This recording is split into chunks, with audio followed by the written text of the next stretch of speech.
ஆண்டவராக இயேசு கிறிஸ்துவின் நாமத்தினாலே மீண்டும் ஸ்பிரிச்சுவல் சயின்ஸ் ஆன்மீக அறிவியல் நிகழ்ச்சிக்கு உங்களை வரவேற்கிறோம். தொடர்ச்சியாக இந்த நிகழ்ச்சியில் நம்ம நிறைய காரியங்களை பார்த்துக்கிட்டே வந்தோம். அதில் நடுவில் இப்போது கேள்வி பதில் Q&A போயிட்டே இருக்குது. அதுவும் நிறைய காரியங்களில் அதுலேயும் நிறைய விஷயங்கள் நம்ம பார்த்துக்கிட்டே இருக்கிறோம். இன்றைக்கும் நம்ம கூட பிரதர் ரூபன் வந்திருக்காங்க. நம்ம நிகழ்ச்சிக்கு போகிறதுக்கு முன்னாடி நம்ம எப்பவும் சொல்கிறது தான், இந்த ப்ரோக்ராம் அவங்களுடைய வாய்ஸ் ஆஃப் பைபிள். நிறைய பேர் அந்த ஸ்பெல்லிங் என்ன அப்படின்லாம் கேட்குறீங்க. ஸோ அது வாய்ஸ் ஆஃப் பைபிள் SOFன்னு இருக்கும், சரியா? அதை மிஸ் பண்ணாமல் பார்த்தீங்கன்னா அவங்களுக்கு அதை நீங்கள் பார்க்க முடியும். ப்ளஸ் நம்மளது இது HLMலையும் வரும், YTVலையும் வரும். நீங்கள் எல்லாத்துலேயுமே பார்க்கலாம். வாங்க, நம்ம இன்றைக்கி என்ன கேள்வி நம்ம பார்க்க போகிறோம். Praise lord brother. Praise lord. எப்படி இருக்கீங்க? நல்லா இருக்கேன். நீங்கள் எப்படி இருக்கீங்க? காட்ஸ் கிரேஸ் நல்லா போயிட்டுருக்கு.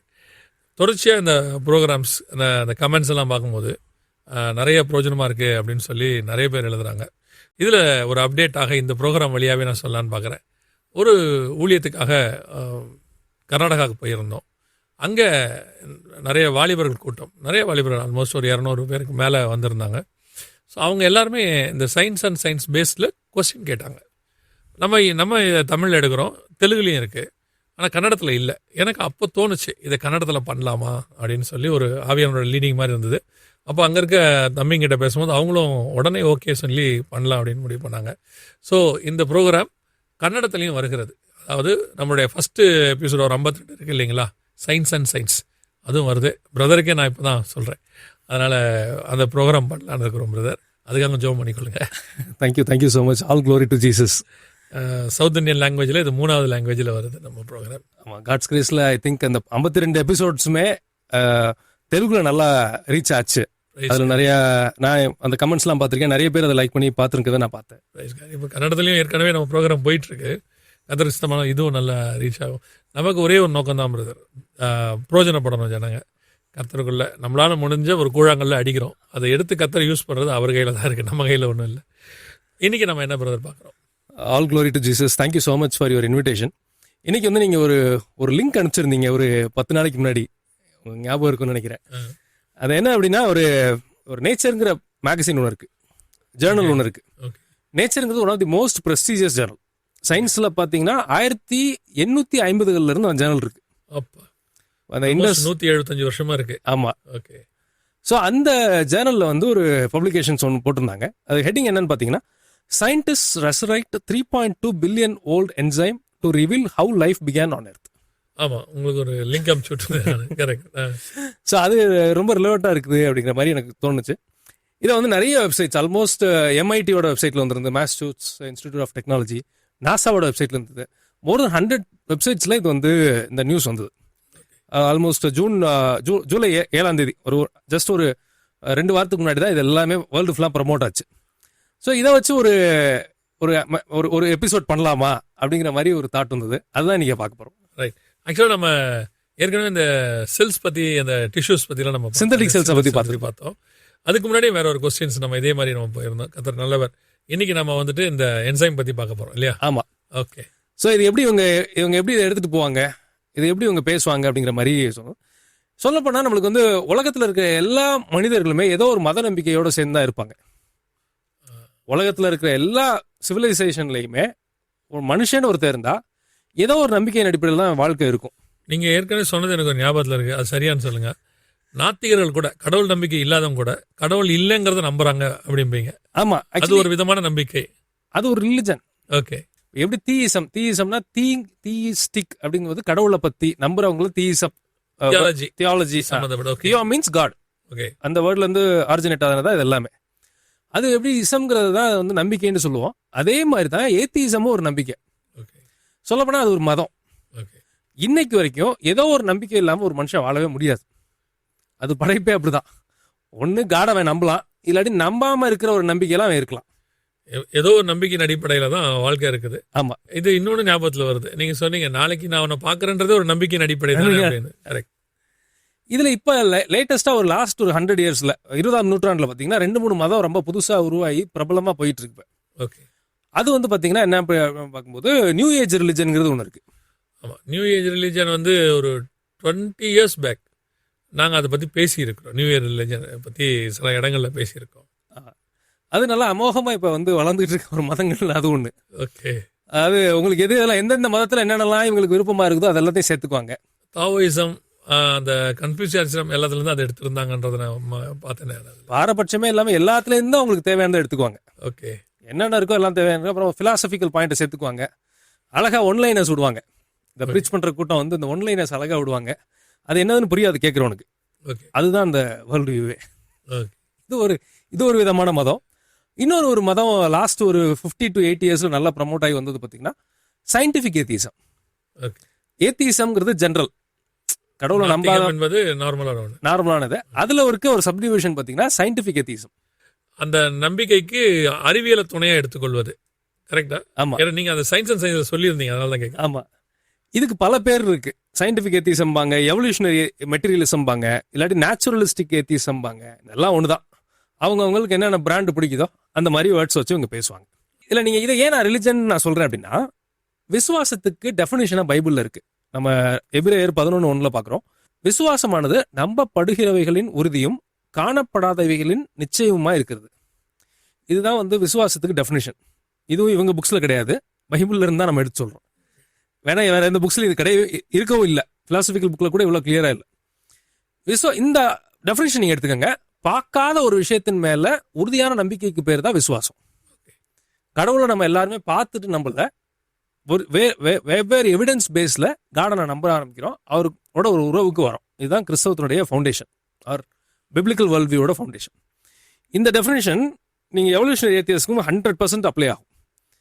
1% ஆஃப் எவல்யூஷனை கூட மனுஷ இனம், மனுஷ வரலாற்றுல இப்ப இல்லை. கடைசி 4000 வருஷம் மனுஷ வரலாறு நம்மளுக்கு ரெக்கார்ட்ஸ் இருக்குங்கிற பட்சத்தில் கடைசி 4000 6000 வருஷம் வரைக்கும் எவல்யூஷன் ஏத்திசத்துக்கு ஒரே ஒரு டெஃபினிஷனோ, ஒரே ஒரு எவிடன்ஸோ, ஒரே ஒரு எக்ஸ்பிளனேஷனோ கிடையாது. ஓகே, அதாவது பரிணாம வளர்ச்சி கொள்கையை பற்றி நீங்கள் சொல்கிறீங்க. ஏன்னா உங்களுக்கு புரியறதுக்காக சொல்லிடுறேன். ஆமாம், ஓகே. எவல்யூஷனுங்கிறது நீங்கள் சொன்ன மாதிரி பரிணாம வளர்ச்சி கொள்கை, அதுவாக எப்படியெல்லாம் உருவானுச்சு. இந்த வசனம் இவங்களுக்குமே அப்ளிகபிள். காணாத ஒரு விஷயத்தை தான் அத்தனை சயின்டிஸ்டும் அத்தனை எவல்யூஷன் பேசுகிற ஆட்களும் நம்புறாங்க. ஸோ இதனால தான் நான் இதை விசுவாசங்கிறேன். ஸோ இவங்களுமே இப்போ நம்ம கடவுளை பற்றி சொல்கிறதுக்கு நம்மகிட்ட எவிடன்சஸ் இருக்குது. ஆனால் இவங்க வந்து குரங்கிலேருந்து மனுஷன் வந்தான், இன்னும் சொல்ல போனால் ஒன்றுமில்லாததுலேருந்து எல்லாம் உருவாச்சி வந்தது அப்படிங்கிறத இவங்க யாரும் பார்த்ததில்லை. இதுக்கு அதுக்கான எந்த விதமான ஆதாரமும் இவங்ககிட்ட கிடையாது. ஆனால் அதை வச்சுக்கிட்டு அதை நம்பிக்கையின் அடிப்படையில் இவங்க இருக்காங்க. ஓகே, இதில் எவல்யூஷன் அப்போ இப்போ இவங்க கேட்பாங்க பார்க்கும்போது, என்ன பிரதர் இவ்வளோ எக்ஸ்பெரிமெண்ட்ஸ் அவங்க பண்ணுறாங்களே, ஒரு எக்ஸ்பெரிமெண்ட்டா 2 எக்ஸ்பெரிமெண்ட்டா, 100கணக்கான எக்ஸ்பெரிமெண்ட் லாஸ்ட் 200 வருஷமா டார்வின் காலத்துலேருந்து பண்ணிகிட்டே இருக்காங்களேன்னு ஒருத்தவங்க கேட்பாங்க. எவல்யூஷன் எக்ஸ்பெரிமெண்ட்ஸுக்கும் மீதி எக்ஸ்பெரிமெண்ட்ஸுக்கும் பெரிய டிஃபரன்ஸ் இருக்கு. ஓகே, இது என்ன அப்படின்னா, ஒரு ரிசர்ச் பண்ணிட்டு இருப்பாங்க, எக்ஸ்பெரிமெண்ட்ல ஒரு விஷயத்தை கண்டுபிடிப்பாங்க. ஃபார் எக்ஸாம்பிள் எக்ஸ்ரேன்னு ஒன்று இருக்கு. இப்போ நம்மளுக்கு அது என்ன ரேங்கிறது தெரியல, ஆனால் ஏதோ ஒரு ரே வருது. அது என்னங்கிறது தெரியாதனால எக்ஸுங்கிறத அசியூம் பண்ணிக்குவார். அதை கண்டுபிடிச்சாரு, எக்ஸ்ரேன்றதுக்கு பேர் வச்சிருவார். ஒரு எக்ஸ்பெரிமெண்ட் பண்ணும்போது ஒரு விஷயத்தை கண்டுபிடிக்கிறாங்க. எவல்யூஷன்ல ஒரு பெரிய மாறுபாடு என்னன்னா, எவல்யூஷனை எக்ஸ்பெரிமெண்ட்ல கண்டுபிடிக்கல, எவல்யூஷனை ப்ரூவ் பண்றது எக்ஸ்பெரிமெண்ட் பண்ணிட்டு இருக்காங்க. அருமையான ஒரு எக்ஸ்பிளனேஷன் இது. இதுதான் வந்து ஃபவுண்டேஷனலா எவல்யூஷன் எக்ஸ்பெரிமெண்ட்ஸ் பத்தி நம்ம புரிஞ்சுக்க வேண்டியது. ஓகே, பிலீவர்ஸ் புரிஞ்சுக்க வேண்டியது என்னன்னா, எவல்யூஷனை எந்த எக்ஸ்பெரிமெண்ட்லயும் அவன் கண்டுபிடிக்கல. எவல்யூஷன் டார்வின் ஒன்று சொல்றாரு, அதுக்கு அவர் சான்று சொல்லலாம் சொல்லாம இருக்கலாம், அதுக்குள்ள நான் போல. அந்த எவல்யூஷனுங்கிற ஒரு ஐடியாவை ப்ரூவ் பண்றதுக்கு இவங்க 100,000 எக்ஸ்பெரிமெண்ட்ஸ் அப்பையிலேருந்து பண்ணிட்டு இருக்காங்க. அதை ப்ரூவ் பண்ணுறதுக்காக எக்ஸ்பெரிமெண்ட் பண்ணிட்டு இருக்காங்க. ஆமாம், ஆனால் பொதுவாக கண்டுபிடிப்புங்கிறது என்னன்னா, அவங்க எக்ஸ்பெரிமெண்ட் பண்ணி ஒன்று கண்டுபிடிப்பாங்க நிறைய நேரத்தில். ஆமாம், ஓகே. எப்படி இப்போ நான் பிப்ளிக்கலாக நான் ஒரு இப்போ இதோட நான் நிப்பாட்ட விரும்பல, ஒரு ஸ்பிரிச்சுவல் ஆங்கிலையும் கூட சொல்லணும் அப்படின்னா, எப்படி பாகால் தீர்க்கதரிசிகள் பாகால் உண்மை என்பதை நிரூபிக்கிறதுக்காக அவங்க ஒரு வேலையை பண்ணாங்களோ, அதுக்கும் இதுக்கும் எந்த வித்தியாசமும் கிடையாது, ரெண்டும் சேம். வானத்துலேருந்து அக்கினி இறங்குதுங்கிறத அவங்க நம்பினாங்க. ஆனால் அதை நிரூபிக்கிறதுக்கு அவங்க காலையிலேருந்து சாயங்காலம் வரைக்கும் எக்ஸ்பெரிமெண்ட் பண்ணாங்க. ஓகே, அதுக்கும் இதுக்கும் எந்த வித்தியாசமும் கிடையாது, ரெண்டும் சேம் தான். அவன் நம்பிக்கையை ப்ரூவ் பண்றதுக்கு, அதாவது பாகால் தீர்க்கதரிசிகள் பாகால் தெய்வம் என்பதை நிரூபிக்கிறதுக்காக அவங்க ஒரு எக்ஸ்பெரிமெண்ட் பண்ணாங்க. இவங்க எவல்யூஷன் உண்மைங்கிறத ப்ரூவ் பண்றதுக்காண்டி 1000 எக்ஸ்பெரிமெண்ட்ஸை பல நூற்றாண்டுகளா எஸ்பெஷலி லாஸ்ட் 50 to 75 இயர்ஸ்ல ஆயிரக்கணக்கான எக்ஸ்பெரிமெண்ட் பண்ணிட்டு இருக்காங்க. என்ன அப்படின்னா, கீழடி நம்ம நடக்கும் மதுரை பக்கத்தில், அங்கே நம்ம ஏதோ ஒரு காரணத்துக்காக தோண்டும் போது அங்கே வந்து நம்மளுடைய கல்ச்சர் கிடைக்க ஆரம்பிச்சிருச்சு. நம்முடையதான காரியங்கள், தமிழர் பாரம்பரியம் அதெல்லாமே கிடைக்க ஆரம்பிச்சிருச்சு. இதை பார்த்துட்டு ஒரு குரூப்பு அவங்க என்ன செய்ய ஆரம்பித்தாங்கன்னா, அவங்களுடைய நம்பிக்கை ஒன்று இருக்குது அவங்களுடைய இதிகாசங்களில், அதையும் நாங்கள் தேடி பார்க்குறோம் அப்படின்னு சொல்லி அதுக்காகவே எக்ஸ்பெரிமெண்ட் பண்ணி எத்தனையோ 1000 கோடி செலவு பண்ணி கண்டுபிடிக்க முடியல. இந்த டிஃபரன்ஸ் இருக்கு பாருங்களேன். இது இவங்க தோண்ட ஆரம்பிச்ச பிறகு கண்டுபிடிச்சது, அவங்க கண்டுபிடிக்கிறதுக்காகவே தோன்றது. இதுதான் ரொம்ப ரொம்ப முக்கியமான விஷயம். நீங்க சொன்னது வந்து ரொம்ப பெர்ஃபெக்ட் எக்ஸாம்பிள் அண்ட் அனாலஜி. இவங்க எக்ஸ்பெரிமெண்ட் பண்ணி ஒரு விஷயத்தை கண்டுபிடிச்சாங்க, இவங்க நம்புறதை ப்ரூவ் பண்றதுக்கு எக்ஸ்பெரிமெண்ட் பண்ணிட்டு இருக்காங்க. ஓகே, இதுதான் இல்ல ஃபர்ஸ்ட் பாயிண்ட் நம்ம புரிஞ்சுக்க வேண்டியது. இப்போ இவங்க பேசுவாங்க, இவங்க எப்படி இவங்களோட ப்ரெசன்டேஷன் வருங்கிறதுக்கு நம்ம இப்போ நீங்க ஃபர்ஸ்ட் சொன்ன இல்லையா, சயின்டிஸ்ட் ஒரு பண்ணாங்க அப்படின்னு, நீங்க ஸ்கிரீன்ல பாக்குற மாதிரி இதுதான் வந்து தலைப்பு செய்தியா வந்தது. எல்லா மேஜர் சயின்ஸ் சேனல்லையும் வந்தது. நேச்சர்ல வந்ததுன்னா அது ஒரு மிகப்பெரிய விஷயம். நேச்சர் வந்து கம்மியான ஒரு சேனல் கிடையாது, வெரி வெரி பிரஸ்டீஜியஸ் சேனல், ஒரு ரெப்யூட்டட் எல்லாம் நம்பக்கூடியதான ஒரு பத்திரிகை அது. ஆமா, சாதாரணமாக சொல்றதை விட ஒன் ஆஃப் தி பெஸ்ட்னு சொல்லுவாங்க. பெரிய பெரிய சயின்டிஸ்ட்ஸ், பெரிய பெரிய காஸ்மாலஜிஸ்ட்ஸ், இவங்கெல்லாம் நேச்சர் ரெஃபர் பண்ணி பேசுனதை நான் பார்த்துருக்கேன். மீதி சேனல்ஸ்ல எப்போ ரொம்ப வெப்சைட்ஸ்லையும் இதில் எல்லாத்துலேயும் வந்தது அப்படின்னு பார்க்கும்போது ஜூலை 7 ஜூலை 7, 2026 இது வந்து பெரிய நியூஸா நூற்றுக்கணக்கான வெப்சைட்ஸ்ல வந்தது, இன்க்ளூடிங் நாசால வந்தது, MITல வந்தது. அந்த ப்ரோக்ராமோட இம்பார்ட்டன்ஸ், அவங்க கொடுத்ததான அந்த தீசிஸோ ரிசல்ட்டோ அதோட இம்பார்ட்டன்ஸ் எவ்வளோ நம்ம புரிஞ்சிக்க முடியுது. இப்போ இந்த இதுக்குள்ள போவோம். இதை நீங்க ஸ்கிரீன்ல பாக்குறது தான் அதுல வந்தது. ஹெட்டிங் பாருங்க, scientist resurrect 3.2 billion old enzyme to reveal how life began on earth. இவங்க வந்து இந்த ஹெட்டிங்கே ஒரு ஒரு ஒரு ஒரு ஒரு வஞ்சகத்தை நம்ம பார்க்கலாம். என்ன அப்படின்னா, நீங்க பாருங்க, சயின்டிஸ்ட் ரீக்ரியேட் தானே போட்டிருக்கணும். ஓகே, சயின்டிஸ்ட் வந்து ஒரு என்சைமை பல பில்லியன், அதாவது 3.2 பில்லியன் இயர்ஸ்க்கு முன்னாடி இருந்ததா நம்பப்படுகிற ஒரு என்சைம். இதை நான் திரும்ப சொல்றேன், 3.2 பில்லியன் இயர்ஸ்னா 320 கோடி வருஷத்துக்கு முன்னாடி இது இருந்திருக்கலாம் நம்பப்படுகிறது. அதுக்கு இவங்க என்ன சான்று சொல்றாங்கலாம் நம்ம டீட்டெயில்டா போகல. ஆனா நம்பப்படுகிற ஒரு விஷயத்த திரும்ப இவங்க கொண்டு வந்துடுறாங்க, என்சைமை கொண்டு வராங்க. ஆனா இவங்க யூஸ் பண்ண வேர்டு பாத்தீங்கன்னா ரிசரெக்ட். ஓகே, நீங்க அந்த ரீக்ரியேட்டுக்கும் ரெசரெக்ட்டுக்கும் டிஃபரன்ஸ் சொல்லுங்களேன். ரீக்ரியேட்னா ஒரு பொருள் வந்து உடஞ்சு போயிருச்சு, ஓகே, அது இல்லாம போயிருச்சு, ஓகே, நான் திரும்ப அதை உருவாக்குனா ரீக்ரியேட். ஓகே, ரெசரெக்ட்ங்கிற word by definition, by synonymous நம்மளுக்கு மனசுக்கு உடனே வருது இயேசு கிறிஸ்துனுடைய உயிர்த்தெழுதல். கரெக்ட். அதுதான் நம்ம ஈஸ்டர்லாம் சொல்லிட்டு இருந்தாங்க முந்தி, இப்போ அதுக்கு மாற்றி ரெசரெக்ஷன் டேன்லாம் இவங்க வச்சிருக்காங்க. ஓகே, இந்த வார்த்தையை கேட்டோன்னா உங்களுக்கு என்ன தோணும்? ஒரு பாமரனுக்கு என்ன தோணும்? ஏன்னா இது அவ்வளோ உலகத்தில் இருக்க மேஜர் மீடியாஸ் நிறைய இடத்துல இதை கவர் பண்ணாங்க. இதை படிக்கும்போது அவனுக்கு என்ன புரியும் அப்படின்னா, 320 கோடி வருஷத்துக்கு முன்னாடி இருந்த ஒரு என்சைமை உயிர்த்தெழுந்தாங்க. திருப்பியும் ஒரு 1 இயருக்கு முன்னாடி பிரதர் ஒரு விஷயம் ரொம்ப வேகமாக போயிட்டு இருந்துச்சு. நான் அப்போ பார்த்தேன் மேகசின்ஸில். அதாவது ஐஸ்லாண்ட்லேயோ அண்டார்டிகாவோ ஏதோ ஒரு இடத்துல பனிக்கலுக்கு அடியில் மிகப்பெரியதான அந்த கிருமிகள் எல்லாமே வந்து உறைஞ்சு போய் கிடந்துச்சு பல மில்லியன் வருஷங்களாக. அது இப்போ வந்து இந்த அண்டார்டிகா உருக திருப்பி அதெல்லாம் உயிர் பெற்று வருது அப்படிங்கிற மாதிரி ஒரு கான்செப்ட் போட்டாங்க. பட் அதுக்கப்புறம் அது அப்படியே நியூஸ் மங்கிருச்சுன்னு வச்சுக்கோங்களேன்.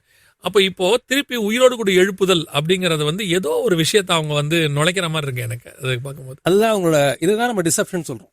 ஓகே, இது லாஜிக்கலி பாத்தீங்கன்னா உண்மை. இப்போ நீங்க போய் கேட்குறீங்க, என்னங்க இந்த மாதிரி உயிர்த்தெழுகிறது மாதிரி ஒரு வேர்டை சொல்றீங்களே, இவங்களுக்கு உயிர்னா என்னன்னு தெரியாது. இவங்க என்ன அசம்ஷன்ல பேசுறாங்க அப்படின்னா, என்சைம்னாலே உயிர், என்சைம்னா உயிரும் ஒண்ணுங்கிற கெமிக்கல் எவல்யூஷனை பேசிஸா ஃப்ரேம் ஒர்க்கா நம்புற கூட்டம் இது. இவங்க என்ன சொல்றாங்க, நாங்க என்சைமை உயிர்த்தெழ வச்சுட்டோம், ரீக்ரியேட்னு போட்டிருந்தா ஓரளவுக்கு கரெக்ட். ஆனா இவங்க யூஸ் பண்ண அதுக்கு பர்டிகுலர் வேர்டு பாத்தீங்கன்னா ரெசரெக்ட். ரெசரெக்ட்னாலே ஒரு மனித இனத்துக்கு என்ன தெரியும் அப்படின்னா, ஒரே ரெசரெக்ஷன் தான் நடந்திருக்கு, அவர் மட்டும்தான், வேற ரெசரெக்ஷனே இல்லை. இன்னொருத்தர் வந்தார போனார நிறைய பேர் வந்து கதெல்லாம் விட்டுருக்காங்க. ஆனா ஹிஸ்டரியில ப்ரூஃப் ஆகி ரிஜிஸ்டர் ஆனது ஒண்ணு கிரைஸ்ட் ரெசரெக்ட் ஆனது மட்டும்தான். ஐ விட்னஸோட ப்ரூஃப் பண்ணப்பட்ட ஒரே ரெசரெக்ஷன் அவர் மட்டும். எக்ஸாக்ட்லி. அந்த வேர்டு எடுத்து இவங்க யூஸ் பண்றாங்க. ஓகே, யோசிச்சு பாருங்க. அதுக்கு அடுத்தது பாருங்க, 3.2 billion old enzyme to reveal. அதாவது 320 கோடி வருஷத்துக்கு முன்னாடி நடந்துறத வெளிப்படுத்துறதுக்காக இவங்க ப்ரூஃப் பண்றாங்க அப்படின்னு இவங்க எழுதுறாங்க ஹெட்டிங்க. ஓகே, ஆனா அதுக்கு கீழே நீங்க படிச்சு பாத்தீங்கன்னா, நீங்க பாருங்க, நான் காமிக்கிறேன், இதுதான் இருந்திருக்கும் நம்பப்படுகிற விஷயம். நம்ம 320 கோடி வருஷத்துக்கு முன்னாடி என்ன இருந்துச்சுங்கிறதெல்லாம் யாரும் போய் பார்க்க முடியாது, என்சைம் உயிரோடையும் இருக்க முடியாது. அதுக்கு அவங்க கால்குலேஷன் போட்டு அவங்க ப்ரூஃப் பண்றதுக்கு ஒரு டெக்னிக்ஸ்லாம் பண்ணியிருக்காங்க. ஆனாலும் இதுதான் இருந்திருக்கும் நம்ப முடியுமே ஒழிய இது இருந்துச்சுங்கிறது யாருக்குமே தெரியாது, ஆதாரபூர்வமா சொல்ல முடியாது. நம்பிக்கையின் அடிப்படையில் வேணா சொல்லலாம். ஆமா, ஓகே. அதுக்கு அவங்க ரீசன்ஸ் சொல்றாங்க, அந்த ரீசன்ஸ் நிறைய சொல்றாங்க. ஆமா, ஏன் நம்புறோங்கிறதுக்கு ரீசன் சொல்றாங்க. ஆனா 100% இதுதான் இந்த சிஸ்டம்ல தான் நடந்துச்சா அப்படிங்கிறது கிடையாது. இதுதான் வஞ்சகம். ஓகே, இது ஆக்சுவலி மேத்தமெட்டிக்கலி கரெக்ட். அவங்க யூஸ் பண்ண வேர்டை நீங்கள் போய் கேட்டிங்கன்னா இல்லாமல் போச்சு நாங்கள் திரும்ப கொண்டு வந்தோம், அதனால ரெசரெக்ட்டுங்கிற வேர்டை நாங்கள் யூஸ் பண்ணோம்னு சொல்லுவாங்க. ஃபிலாசபிக்கலாக ஒரு ஃபிலாசபி படித்த ஸ்டூடெண்ட்டை கேட்டால் இது இன்அக்யூரேட்டும் பார். Okay, mathematically 100% correct, philosophically inaccurate. அவங்க சொன்னப்போ அந்த கான்டெக்ஸ்ட்டும் இதெல்லாம் வச்சு ஒரு ஃபிலாசபிக்கலாக திங்க் பண்ண ஒரு ஃபிலாசபி படித்த ஆள் சொன்னார்னா இது வந்து இன்அக்யூரேட்னு சொல்லுவார். ஓகே, ஸ்பிரிச்சுவலி வஞ்சகம், டிசப்ஷன். அவங்க இன்அக்யூரேட்னு சொல்லிட்டு கொஞ்சம் இல்லைங்க இது மிஸ் மேட்ச் ஆகுதுன்றது அவங்க போயிடுவாங்க, அவங்க அதோட போயிடுவாங்க. ஸ்பிரிச்சுவலாக யோசிச்சு பார்த்தா தான் தெரியும் இதுக்கு பின்னாடி இருக்க அவங்களுடைய வஞ்சகத்தை பற்றி. இதுதான் வஞ்சகம். ஓகே, இதான் நம்ம புரிஞ்சுக்கணும். இதுக்கு மேத்தமெட்டிக்கலாக இவங்க சொல்கிற வேர்ட்ஸ் யூசேஜோ இது எல்லாமே வந்து கரெக்ட். ஃபிலாசபிக்கலாக இன்அக்யூரேட். அக்யூரேட்டாக ஒரு ஃபிலாசபி படித்த ஒரு ஸ்டூடெண்ட் வந்து இதை வந்து அக்யூரேட்னு சொல்ல மாட்டார். ஏன்னா அதோடைய கான்டெக்ட்லாம் எவாலுவேட் பண்ணும்போது வேற வேர்டு யூஸ் பண்ணிருக்குன்னு அவர் சஜஸ்ட் பண்ணுவார் லிட்டரரி கான்டெக்ட்ல. ஆனால் ஸ்பிரிச்சுவலாக ஒரு ஒரு ஒரு பிலீவர் எப்படி யோசிக்கணும்னா இதை வஞ்சகமாக புரிஞ்சுக்கணும். ஓகே, இதான் வஞ்சகம். இன்னொன்று டைரக்டாக ரெசரெக்ட்ங்கிற வேர்டு பார்த்தவொடனே கிறிஸ்டியன்ஸ்க்கு ஒரு அட்ராக்ட் வரும். அதில் ஒரு அவங்க டக்குன்னு போய், ஏன்னா மற்றவங்களுக்கு மைண்டில் போய் உட்காரதை விட மற்றவங்களுக்கு உட்காரும் செகண்டரியா, ப்ரீமிலரியா யாருக்கு போய் உட்காருன்னு கேட்டிங்கன்னா நம்ம ஆட்களுக்கு தான் மைண்டில் போய் டக்குன்னு உட்காந்துரும். அவங்களுக்கு வந்து ஒரு கிரைஸ்டோட இன்னொன்று ரிசரெக்ட் ஆகுது அப்படி ஆல்டர்னேட்டிவ் மாதிரி ஒன்று உருவாக்குற மாதிரி அவங்களுக்கு மைண்ட். இது ஆக்சுவலி ரொம்ப முக்கியமான பாயிண்ட். இதை யோசிக்கும் போது அப்படித்தான் தோணும். ஆமாம், ஏன்னா காலகாலமாக நம்ம கேள்விப்பட்டு வளர்ந்ததுனா கிரைஸ்டோட ரெசரெக்ஷன் மட்டும்தான் உலக வரலாற்றிலேயே ஐ விட்னஸோடைய சாட்சியங்களோட ரெக்கார்ட் பண்ணப்பட்ட விஷயம். நீங்க 500 ஐ விட்னஸஸ் இருக்கு. 500 ஐ விட்னஸ், 300க்கும் மேற்பட்ட ப்ராஃபசி, இதெல்லாம் சேர்ந்து தான் அவர் வந்து நம்ம எவிடன்ஸ் பேஸ்டா நம்ம பிலீஃப் சிஸ்டத்தை சொல்றோம். அந்த வேர்ட் எடுத்து யூஸ் பண்றாங்க. எனக்கு என்ன ஆச்சரியன்னு கேட்டிங்கன்னா, நான் இதுக்கு ரெலவெண்ட்டாக இருக்குமான்னு தெரியல, கிரைஸ்ட் ரிசரெக்ட் ஆனதை அந்த ஜென்ரேஷனில் உள்ள 500 ஐ விட்னஸ் இருக்குது, அந்த ஜென்ரேஷனில் உள்ள 300 ஆட்கள் இருக்காங்க. இது இல்லாமல் ஃப்ளேவியஸ் ஜோசஃபஸ்ன்னு சொல்லி அவர் வந்து நான் கிறிஸ்டியன், அவர் ஜூயிஷ், அவர் ஆர்கியாலஜிஸ்ட், அவர் தான் ஃபாதர் ஆஃப் த ஆர்கியாலஜிஸ்ட்னு சொல்லுவாங்க. அவருடைய புக்கில் அவர் மென்ஷன் பண்ணியிருக்கிறாரு கிரைஸ்டோட ரெசரக்ஷன் பற்றி. இவ்வளோ விஷயங்கள் இருக்குது. 500 வருஷம் கழிச்சு வந்தவங்க 1000 வருஷம் கழிச்சு வந்தவங்களாம் இல்லைம்பாங்க. ஏசு உயிரோட எழும்புல அந்த காலகட்டத்தில் ஒன்று கொடுத்தாச்சு, பார்த்து எழுதியாச்சு. இவங்க வந்து சொல்லுவாங்க 500 வருஷம் கழிச்சு, இல்லை 1000 வருஷம் கழிச்சு, இல்லை 2000 வருஷம் கழிச்சு கிரைஸ்டர் உயிர் தெழலைங்க, அதெல்லாம் இல்லை சும்மா பொய்யன்னு. இது இவங்களை எங்கே வச்சுக்கிறதுன்னு எனக்கு புரியவே இல்லை. இந்த மாதிரி பல கோமாளி வேலைகள்லாம் நடக்கும். இது ஸ்பிரிச்சுவல் சைடும் நடக்கும், சயின்டிஃபிக் சைடும் நடக்கும். பைபிளில் நான் ஒரு ஆர்டிகல் படித்தேன், குறைஞ்சபட்சம் 10 தடவைக்கு மேலே வஞ்சிக்கப்படாதீர்கள் அப்படின்ற வார்த்தை புதிய ஏற்பாட்டில் ரெக்கார்டாக இருக்குன்னு சொல்கிறாங்க. நிறைய தடவை. ஆமாம். ஸோ இதுதான் வந்து கடைசி காலத்தில் வருது. 24 மட்டுமே 3 தடவை இயேசு சொல்கிறாரு. 24:4 சொல்கிறாரு, 24 25 24 சொல்லுவார். அந்த அதிகாரம் முழுக்கவே 3 தடவை சொல்லுவார், வஞ்சிக்கப்படாதீர்கள், வஞ்சிக்கப்படாதீர்கள். அநேகர் நாமத்தை கொண்டு உங்களை வஞ்சிப்பார்கள், வஞ்சியாதபடிக்கு எச்சரிக்கையாயிருங்கள். அநேகர் அற்புத அடையாளங்கள் செய்து உங்களை வஞ்சிப்பார்கள். 2 கொரிந்தியர் 11 பவுல் சொல்லுவார், ஸ்திரீயானவள் வஞ்சிக்கப்பட்டது போல நீங்கள் வஞ்சிக்கப்படக்கூடாதும்பாரு. நிறைய இடத்துல இருக்குது அந்த வார்த்தை. இப்போ நீங்கள் பாருங்க, இவங்க பேசிஸ் நான் சொன்னேன் இல்லையா ஃபர்ஸ்ட் ஆரம்பிக்கும் போது என்ன சொன்னோம் அப்படின்னா, எவல்யூஷனை ப்ரூஃப் பண்ணுறதுக்கு இவங்க பண்ணிட்டு இருக்காங்க. ஆனால் இந்த எக்ஸ்பெரிமெண்ட் இருக்கு இல்லையா, இந்த எக்ஸ்பெரிமெண்ட்டோட அடிப்படையே இவங்க ஆல்ரெடி ஃபிக்ஸ் ஆகிட்டாங்க, 4 பில்லியன் இயர்ஸ் ஆயிடுச்சுண்டு. ஓகே, இவங்களோட எக்ஸ்பிளனேஷனோ இவங்களோட தாட்டோ அதை நிரூபிக்கல. இந்த ரிசர்ச் வச்சு இவங்க டிஎன்ஏ எப்படி உருவானுச்சோ இல்லாட்டி அந்த கோடிங்ஸ் எப்படி உருவாச்சுங்கிறதெல்லாம் அவங்க ப்ரூஃப் பண்ணல. இந்த எக்ஸ்பெரிமெண்ட் 4 பில்லியன் இயர்ஸ் ஆயிடுச்சு எர்த்துங்கிறதுக்கு எக்ஸ்பிளனேஷனும் இது கிடையாது. இவங்களோட ப்ரீ அசம்ஷன் என்ன அப்படின்னா 4 பில்லியன் இயர்ஸ் ஆயிடுச்சு, அதுதான் எவல்யூஷனரி ஃப்ரேம் ஒர்க்குன்னு நம்ம சொல்றோம். ஓகே, 4 பில்லியன் இயர்ஸ் ஆயிருச்சுன்னா இவங்க அடுத்தது எங்க வராங்கன்னா, ஆக்சிஜனை உள்வாங்கி வாழக்கூடிய ஜீவராசிகள் வருவதற்கு முன்பு உலகம் எப்படி இருந்திருக்கும் அப்படிங்கிற கேள்வியில தான் இந்த எக்ஸ்பெரிமெண்ட்டே ஆரம்பிக்கிறான். இதில் ஒரு சின்ன என்னுடைய டவுட்டு இவங்களுக்கு புரியறதுக்காக, 4 மில்லியன் வருஷம் ஆகுதுன்றதை ஒரு கால்குலேஷன் சொல்றாங்களே, எதன் அடிப்படையில்? அது யூஸ்வலாக இவங்க சொல்றது வந்து பார்த்தீங்கன்னா ஃபாசிலை வச்சு இவங்க சொல்றாங்க. Okay, fossil dating. இதுக்கு வந்து ஆக்சுவலி நம்ம ஒரு சயின்ஸ் அண்ட் ஒரு 2 எபிசோட் பண்ணியிருக்கோம். ஓகே, ஃபாசில் டேட்டிங்ல என்ன விஷயம் அப்படின்னா, கண்டாமினேஷன் ஆகிறதுக்கு வாய்ப்பு இருக்கு. இது அந்த காலத்துல கால சூழ்நிலை எப்படி இருக்கு, எப்படி எந்த ரேட்ல அது வந்து அந்த கார்பன் அந்த ஐசோடோப் எப்படி சேஞ்சஸ் கொண்டு வந்தது, இதெல்லாம் வச்சு தான் அவங்க சொல்ல முடியும். ஆனால் அந்த காலம் எப்படி இருந்துச்சுன்னு நம்மளுக்கு எப்போ யாருக்குமே தெரியாது. நம்ம பிப்ளிக்கலாக இதை எப்படி புரிஞ்சுக்கலாம் அப்படின்னா, ஒரு ஹிண்ட் பைபிள் கொடுத்துருக்கு. நோவாக்கு முற்பட்ட காலமும் நோவாக்கு பிற்பட்ட காலமும் நம்ம இப்போ இருக்க வாழ்ற உலகம் இப்போ இருந்ததுக்கும் அப்புறம் இருந்ததுக்கும் வேற வேற. கிளைமேட் 100% வேறன்னு பைபிள் சொல்லிடுச்சு. ஏன்னா அதுக்கப்புறம் நோவா காலத்துக்கு அப்புறம் தான் ஆண்டவர் சொல்றாரு, இனி மாறி காலமும் சீதோஷனையும் மாறி வருனார். அப்போ அதுக்கு முன்னாடி அப்படி இல்லை. அதுக்கப்புறம் தான் கண்டங்கள் தீவுகள் பிரிஞ்சிச்சுன்னு 10:25 இருக்கு. அப்போ அதுக்கு முன்னாடி அப்படி இல்லை. அதுக்கு முன்னாடி இருந்த மனுஷ வாழ்க்கை 965 வருஷம் 69 வரைக்கும் இருந்திருக்கான். அதுக்கப்புறம் எல்லாம் 400லயே முடிச்சுட்டாங்க. அப்போது அவங்களுடைய லைஃப் ஸ்பேன் மாறுது. அவங்களுடையதான கிளைமேட் மாறுது, அவங்களுடையதான ஜியோகிராபிக்கல் சிஸ்டம்ஸ் மாறுது. அப்படி இருக்கும்போது கண்டிப்பாக எல்லாமே மாறி தான் இருக்கு. எல்லாமே மாறும். அந்த இடம் எப்படி இருந்துச்சுன்னு நம்ம போய் இவங்க யாரும் போய் பார்க்க முடியாது. ஸோ இந்த ஃபாசில் டேட்டிங்கும் கார்பன் டேட்டிங்கிற மெத்தடை வச்சு தான் அவங்க சொல்றாங்க. அதுலேயுமே நிறைய குளறுபடி இருக்கு. ஒரு ஸ்டெம் எடுத்து பார்த்தா மேலே இருக்க ஸ்டெம்மு 300 வருஷம் காமிக்கும், கீழே இருக்க ஸ்டெம்மு 3000 வருஷம் காமிக்கும். அப்படி எரர்லாம் நிறைய ரெக்கார்ட் ஆயிருக்கு. இது மாதிரி நிறைய விஷயங்களை இவங்க பேசிஸாக வச்சுக்கிட்டு போராடிட்டு இருப்பாங்க. அதுக்கு நம்ம இன்னும் வருகிற நாட்களில் இன்னும் கொஞ்சம் டீட்டெயிலாக கூட டிஸ்கஸ் பண்ணலாம். ரொம்ப ரொம்ப தேவையான இந்த காலகட்டத்துக்கு அவசியமான, அதே நேரத்தில் ரொம்ப விளக்கமான ஒரு காரியத்தை நம்ம பார்த்தோம். ஆனால் இது இன்னும் முடியல, இதோட பார்ட் இன்னும் இருக்கு. நம்ம இன்னும் கொஞ்சம் இதை டிஸ்கஸ் பண்ணணும்னா இன்னும் நிறையவே டிஸ்கஸ் பண்ணலாம். கண்டிப்பாக கத்தருக்கு வருகை தாமதிக்குமால் நம்ம அதிகம் பார்க்க போகிறோம். நான் ஏற்கனவே சொன்ன மாதிரி இந்த ப்ரோக்ராம்ஸ் இன்னைக்கு உள்ள காலகட்டங்களுக்கு, எப்பவுமே கத்தர் அந்தந்த காலகட்டங்களுக்கு ஒரு ஒரு கூர்மையும் புதிதமான எந்திரத்தை எடுப்பார் அப்படின்றத நம்ம வேதத்தில் வாசிக்கிறோம் நிறைய நேரத்தில். இப்போது இந்த ப்ரோக்ராம் பிரோஜனமாக இருக்கும்னு கத்தருக்குள்ள நாங்கள் விசுவாசிக்கிறோம், நம்புகிறோம். இதுவும் நீங்கள் இந்த மாதிரி யங்ஸ்டர்ஸ் இன்றைக்கி உள்ளவங்க இந்த மாதிரி பேசும்போது அவங்களுக்கு தெரியப்படுத்துங்க, அவங்களுக்கு அது பிரோஜனமாக இருக்கும். நீங்கள் ஒரு வேளை இது இன்னும் கொஞ்சம் புரியலைன்னா இன்னும் ஒரு தடவை பாருங்கள், நல்லா ஈஸியாக புரியும். எங்களுக்காக ஜெபிச்சு கொள்ளுங்க. தொடர்ந்து இந்த ப்ரோக்ராம்ஸ் இதோடைய காரியங்கள் வரும். உங்களுடைய கொஸ்டின்ஸ் இதில் இருக்கக்கூடியதான இமெயில் ஐடிக்கோ இந்த வாட்ஸ்அப் நம்பருக்கோ அனுப்புங்க. உங்களுக்கு பதில் கொடுக்க கத்தருக்கு சித்தமானால் நாங்கள் முயற்சிக்கிறோம். வருகை தாமதிக்குமானால் மீண்டும் இன்னொரு ஸ்பிரிச்சுவல் சயின்ஸ் வழியாக உங்களை சந்திக்கிறோம். God bless you.